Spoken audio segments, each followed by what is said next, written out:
Los saludamos, amigas y amigos de Canal UCR, este medio televisivo universitario que se paga parcialmente con los impuestos que pagan los habitantes de este país y la otra parte se pospone en el tema del déficit. Y este tema, que creo que las amigas y amigos saben que a mí me preocupa, no puedo decir que la barba se me puso blanca de preocupación, pero sí es un tema importante. Y hemos invitado a don David Cardosa, profesor de nuestra hermana, la Universidad Nacional, y quien debe tener posiblemente cerca de 20 años entre lo que ha hecho en la propia UNA y lo que hizo en la Contraloría General de la República, y no me acuerdo si en sus temas de estudios también un poco los temas fiscales se tocaron, y entonces vamos a escucharlo en las cosas que están haciendo una vez que el canal nos invite a continuar.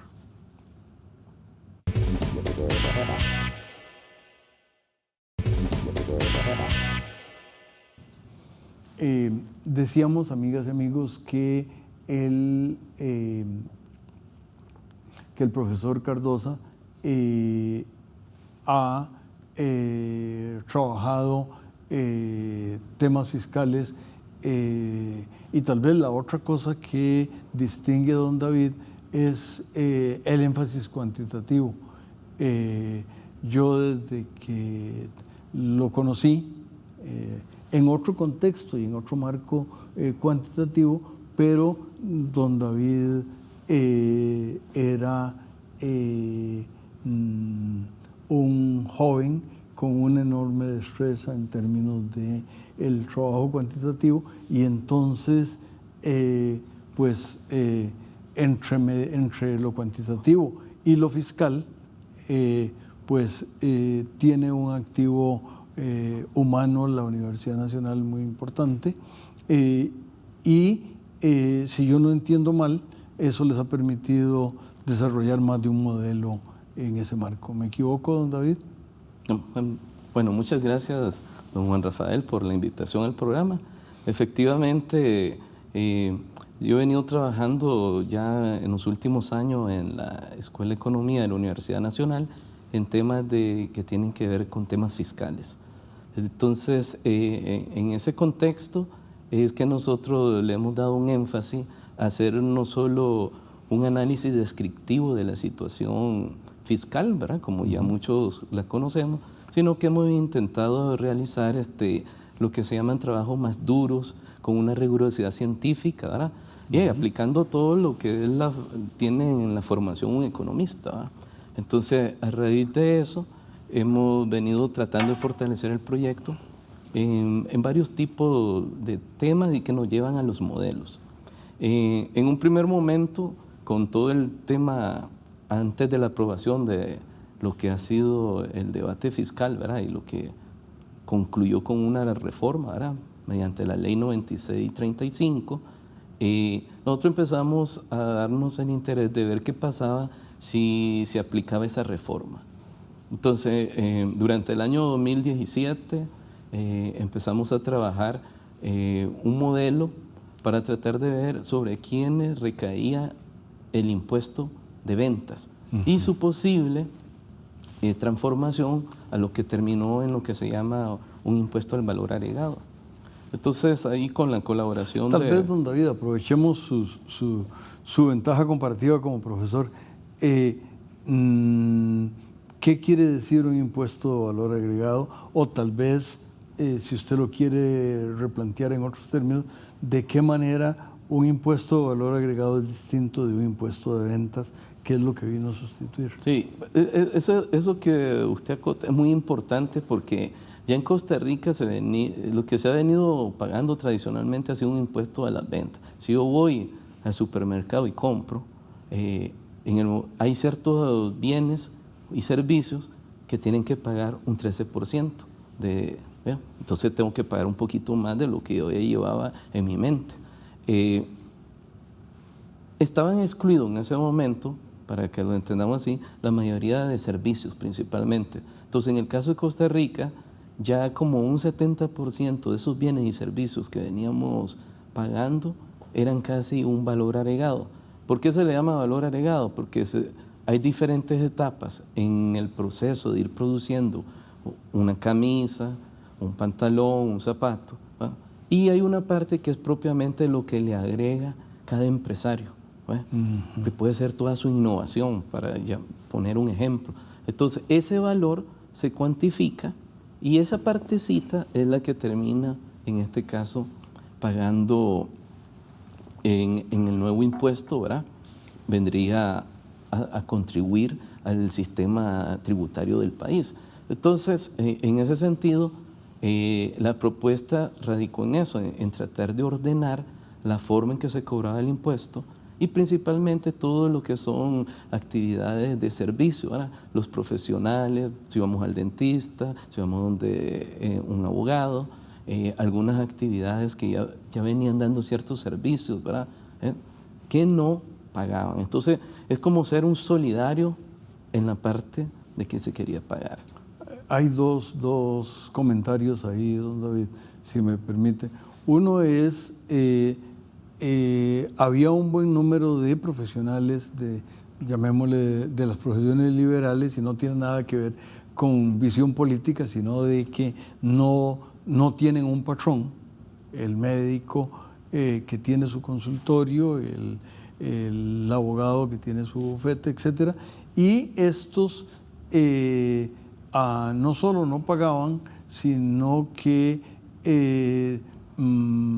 como muchos de los pagos pedían que fueran en efectivo, estaban muy preparados para que nadie supiera de dónde provenían las fincas que empezaban a comprar y los carrazos etcétera.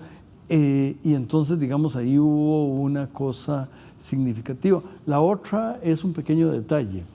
En algún momento del año pasado, yo me sorprendí de que el bus que yo pagaba, que costaba 535, un lunes empezó a costar 605.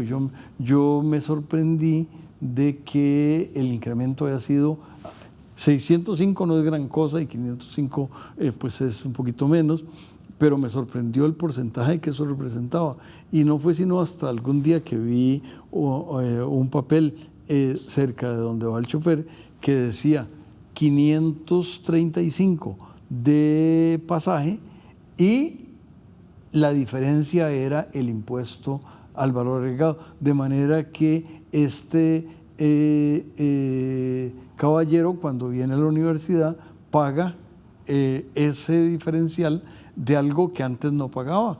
Y efectivamente es un pago no por una naranja que me dieron o por un plato de arroz y frijoles, sino por el transporte. Correctamente.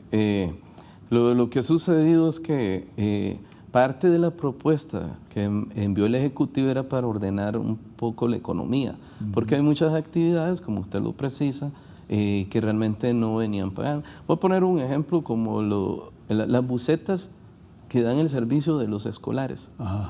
Esas tuvieron un incremento importante porque antes no pagaban el IVA. De hecho, muchas mandaban factura o no mandaban factura, y eso es un tema muy relevante porque parte de la función de Hacienda para tratar de recaudar, o la esperanza que tienen en temas recaudatorios, es de que nosotros vamos cambiando nuestra cultura tributaria, nos vamos identificando cada vez con el sistema y al mismo tiempo empezamos a ser más ordenados en lo que son nuestras compras. Entonces, en la actualidad se envía mucho el tema de la factura electrónica. Eso es una manera con que el Ministerio de Hacienda ha tratado de ir controlando. Entonces, nosotros nos dimos a la tarea en ese marco de análisis a ver quién terminaba pagando más los impuestos. Y se dio todo un debate más periodístico, mediático, pero nosotros lo vimos con una rigurosidad científica y encontramos que efectivamente el decil 1, 2 y 3 son los que terminaban soportando el impuesto. O sea, aunque la reforma se vino y es un 13 para todos, de acuerdo a la capacidad de compra, cuánto tengo de dinero en ese grupo y cuánto tiene dinero el grupo que tiene más ingresos, entonces encontramos una relación de que estos grupos de menos ingresos terminaban soportando en términos relativos el impuesto. De ahí que sale el tema de que la reforma vista desde el impuesto del valor agregado pues tiene una cuota en regresividad. ¿Regresividad en qué sentido? Que ese es el concepto en economía. Bueno, que no todos pagamos igual, no todos somos iguales, ¿verdad? No todos compramos iguales.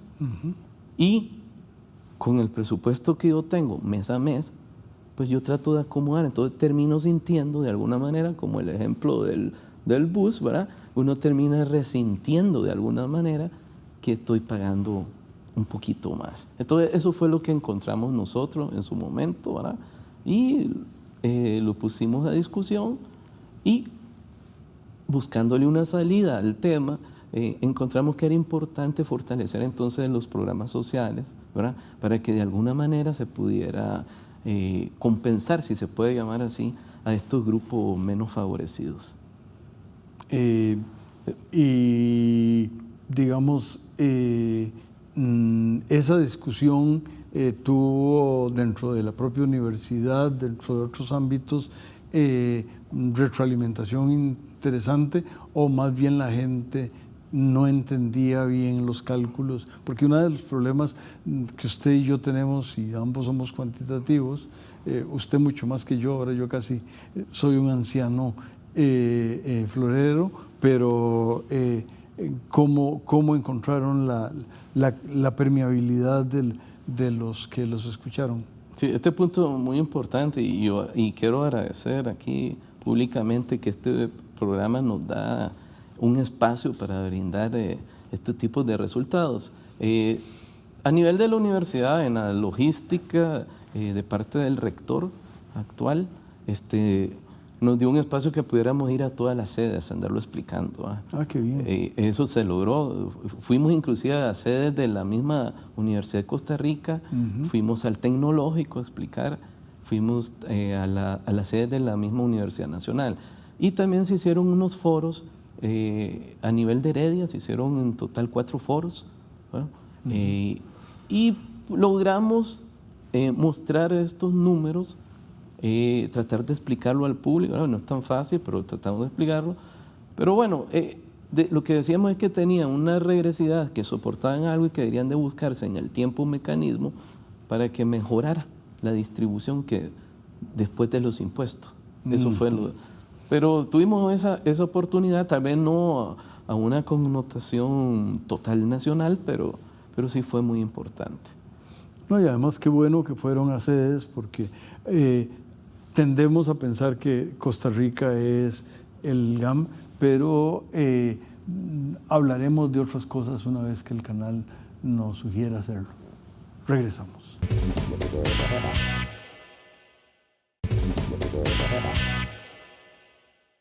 Continuamos, amigas y amigos, escuchando de las investigaciones en la Universidad Nacional del profesor David Cardosa, profesor e investigador. Y ya dijimos que usted es cuantitativo, ya dijimos que los temas fiscales le interesan. ¿Qué más cosas ha hecho usted en meses y años recientes? Sí, bueno, en el proyecto hemos tenido varias líneas de investigación y una de ellas es qué pasa una vez que se aplica la reforma. Entonces, en diferentes lugares que fuimos con discusiones técnicas. El mismo Fondo Monetario hacía hincapié de que era necesario que Costa Rica supiese cómo son los shocks fiscales. Entonces, a raíz de eso, nos dimos a la tarea de realizar una investigación sobre cuál sería el impacto o cómo serían los shocks fiscales sobre la economía costarricense. Le comento que este documento lo fuimos a exponer en diciembre del 2018 en un simposio de matemática y estadística que organizó el Tecnológico. Nos fue muy bien. Y a partir de eso hemos logrado formalizar un documento científico que fue aceptado en toda su etapa de proceso de publicación en la revista Trimestre Económico de México. ¿Y de qué trata entonces esta investigación? La pregunta que uno se hace, porque uno tiene muchas ideas, bueno, si yo bajo el gasto, ¿qué pasa? Si subo los impuestos, ¿qué le pasa a la economía? ¿Qué efectos podría tener eso? ¿Qué implicaciones?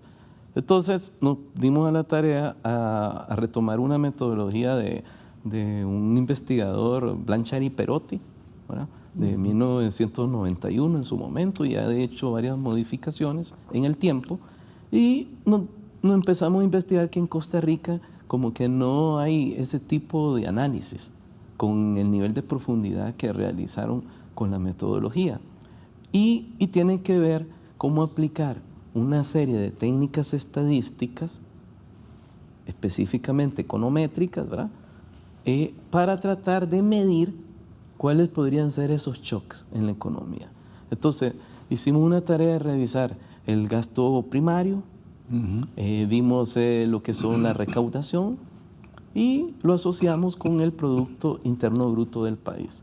Esas tres variables que están relacionadas entre sí, empezamos a darle todo un tratamiento a las series, ¿verdad? Las variables tienen muchas oscilaciones en el tiempo, por lo tanto empezamos a quitarle algunos efectos como los días de Semana Santa, cuando se dan las fiestas patronales, cosas de ese tipo que normalmente se le llama estacionalidad en la teoría estadística. Entonces hicimos todo ese trabajo y es de un periodo del 2002 al 2017. ¿Por qué en ese periodo? Porque en Costa Rica tenemos a veces problemas en cuanto a la calidad de la información y la pertinencia de la misma. Entonces, propusimos elaborar lo que se llama un vector autorregresivo estructural. Es un modelo de vectores autorregresivos estructurales para tratar de ver cómo se relacionan estas variables. ¿Qué encontramos? Tal vez es lo más importante. Primero nos pusimos con la tarea de ver los signos de las variables. Entonces encontramos que la relación entre PIB, gasto, podría sonar como muy trivial, pero no es tan trivial cuando ya lo estamos formalizando. Encontramos significatividad estadística, que es muy importante, y encontramos que hay una relación positiva entre el shock del gasto hacia el PIB. Eso encontramos.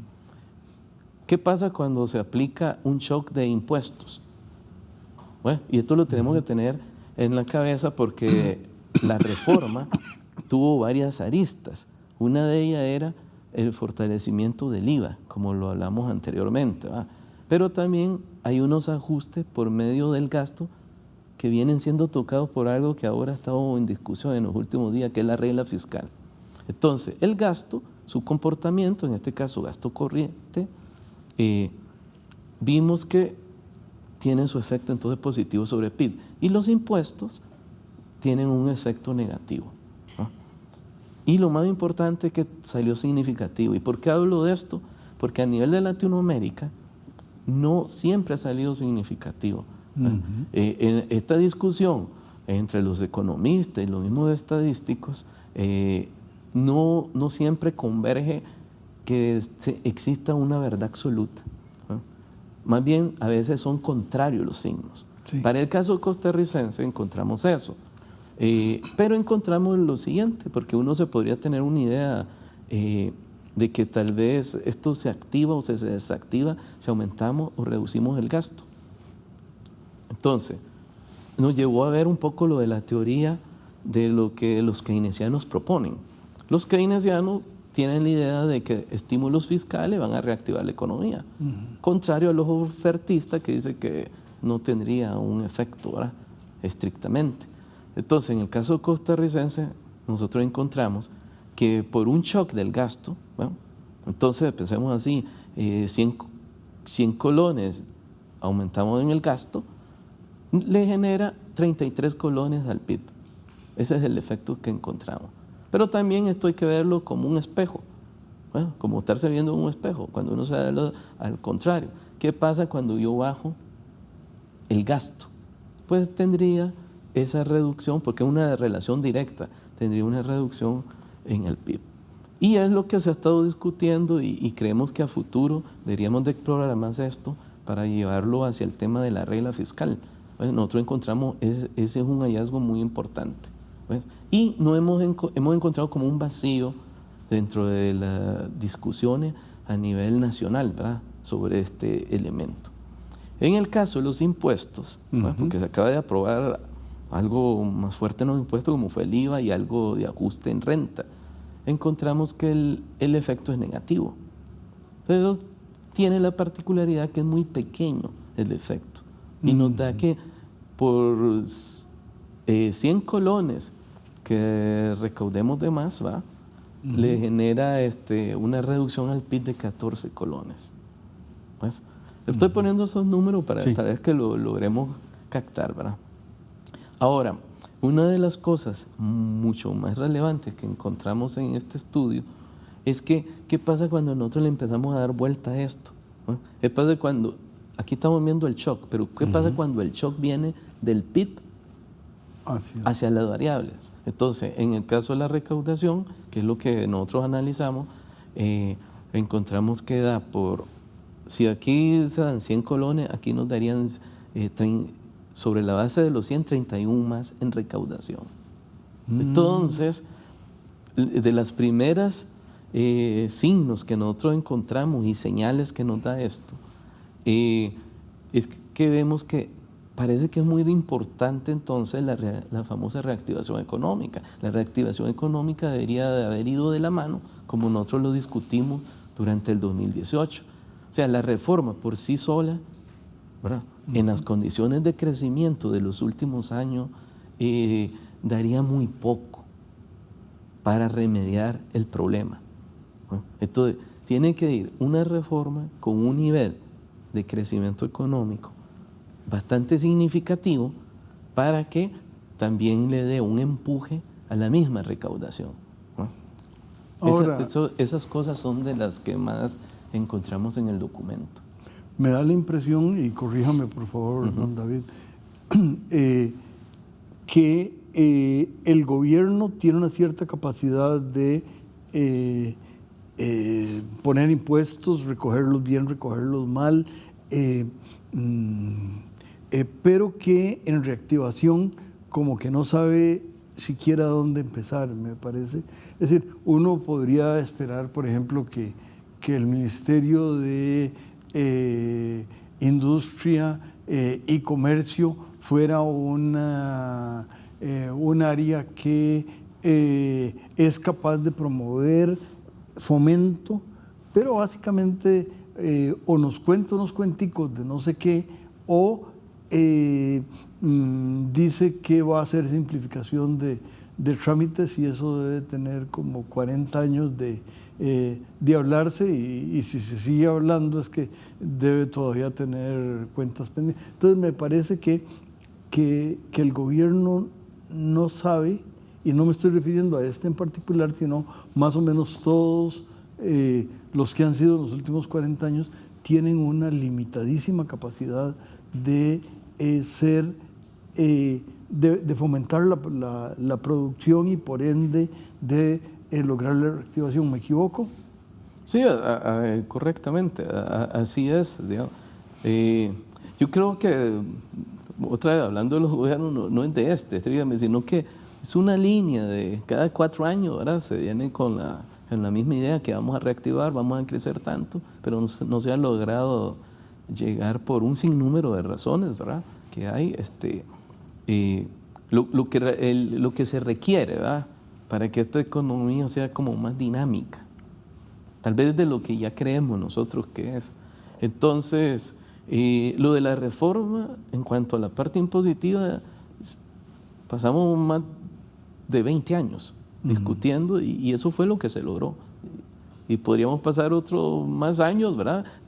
Y son poquitos lo que podemos ajustar. Ahora, por el lado de la reactivación, que sí es como el medular, pero la discusión ha quedado muy vaga, ¿no? Hace poco se estaba hablando que tal vez para reactivar esto, bajar tasas de interés, pero ya las tasas de interés han bajado bastante y tendríamos que llegar, vamos hacia cero, y habría que ver si en cero y la cosa no camine todavía. Entonces, como que esos instrumentos por sí solos, ¿verdad?, no son los que realmente puede el gobierno inmediatamente lograr el efecto.